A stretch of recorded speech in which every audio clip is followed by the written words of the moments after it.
Hello friends, அனைவருக்கும் வணக்கம். உங்களுக்கு தையல் தைக்க தெரியுமா சொல்லுங்கள். நாங்கள் உங்களுக்கு ஆர்டர் கொடுக்கோம்.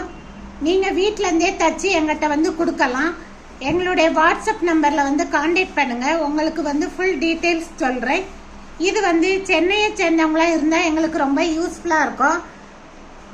குடுவாஞ்சேரி, ஊரப்பாக்கம், வண்டலூர், கொளப்பாக்கம், கண்டிகை, மேலக்கோட்டையூர், கீழக்கோட்டையூர், மாம்பாக்கம், புதுப்பாக்கம், கேளம்பாக்கம், சிறுச்சேரி, நாவலூர் இந்த ஏரியா சேர்ந்தவங்களாக இருந்தால் எங்களுக்கு குடுக்கல் வாங்கல் ஈஸியாக இருக்கும். நீங்கள் தைச்சி கொடுத்தீங்கன்னா அதுக்கான கூலி எவ்வளவோ அதை நாங்கள் கொடுக்குறோம். என்னோட வாட்ஸ்அப் நம்பரை காண்டாக்ட் பண்ணுங்கள். உங்களுக்கு யூஸ்ஃபுல்லாக இருக்கும். ஏன்னா கடை வச்சா அதுக்கு கடை வாடகை, அட்வான்ஸு எல்லாம் நம்ம பார்க்கணும். இது வீட்டிலேருந்தே நம்ம செஞ்சால் நம்மளுக்கு யூஸ்ஃபுல்லாக இருக்கும். என்னோட வாட்ஸ்அப் நம்பர் கொடுக்குறேன், அதில் காண்டாக்ட் பண்ணுங்கள். சுடிதாரும் ப்ளவுஸு தைக்க தெரிஞ்சாலே போதும். இந்த ரெண்டும் உங்களுக்கு நாங்கள் ஆர்டர் எடுத்து கொடுக்குறோம். Thank you friends.